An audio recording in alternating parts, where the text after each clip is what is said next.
it's Jen Bengal here from Out of This World Literacy. If you're listening in live to these episodes, then you know it's springtime. Springtime means many things. Longer days, blooming flowers, allergies, muddy boots, 8 weeks left of school, and my favorite time of the year. It's also Poetry Month. I love teaching poetry for so many reasons. Even if you're not a fan of poetry or struggle to find a way to get your students excited to read, write, and think about poetry, I'm confident that what I have to share with you today will help you out. Today I'm going to share with you 8 quick and powerful reasons why poetry is so great for your students. If you know me at all, you know that I like to explain the rationale behind the moves I make as a teacher. I also love to explain my reasonings to my students.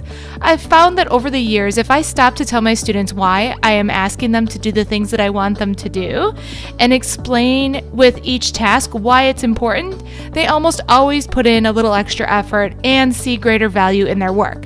I encourage you to share the following 8 reasons to teach poetry with your students too. Not only will it help them gain a deeper understanding of poetry, it will motivate them to work even harder during your poetry unit. Reason number 1 why poetry is so awesome. It supports the engagement of emotions. Poetry is such an emotional genre. By reading, analyzing, and writing poetry, students are given opportunities to connect on a deep level with many emotions: happiness, sadness, worry, and so on. Reason number 2, poetry evokes sensory images that lead to deeper meaning. I love using text that I know will help my students go deeper with their understandings. Poetry often is written so beautifully that it paints a picture in readers' minds. This leads to rich conversations and thinking. Reason number 3, it helps to teach rereading. Rereading poetry is fun. Most students love to read and listen to their favorite poems over and over again.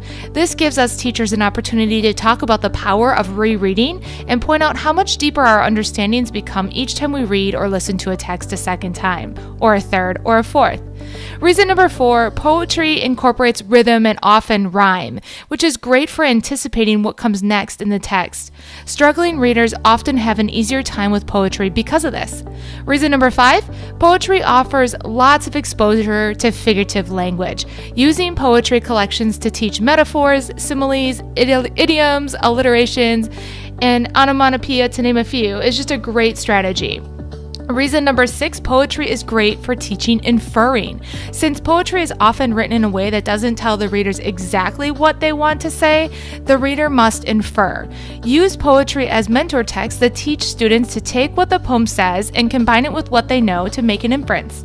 Reason number 7, poetry is also great for teaching authors' purpose. Poets write about topics they are passionate about, that they have personal experiences and strong emotions to. Because of this, it's a great opportunity to go deeper with thinking about authors' purpose. Why did each poet choose to write those poems? The last reason I have for you today is that poetry is a platform for students to write creatively. It's an excellent genre for them to try out writing about topics they're passionate about and using their voice to create something special for the world to enjoy. Because poems are often short, it doesn't have the same pressures of writing an entire story or informational piece. I hope these reasons for teaching poetry are helpful for you today and that you can share them with your students. It's been my pleasure chatting with you today. Know that I'm the biggest fan of the work that you and your students are doing in the classroom each and every day. If you'd like to hear more about poetry and learn my secret recipe for getting every student in my class writing poetry in just 4 days, I'd love for you to join me in one of my free live trainings happening this Saturday, April 7th or April 18th. I'm really excited to share this information. You can register for free by visiting jenbengalwebinars.com. Just remember my name has all E's. There are some other live trainings for you to check out at jenbengalwebinars.com as well. Until next time, you've got this.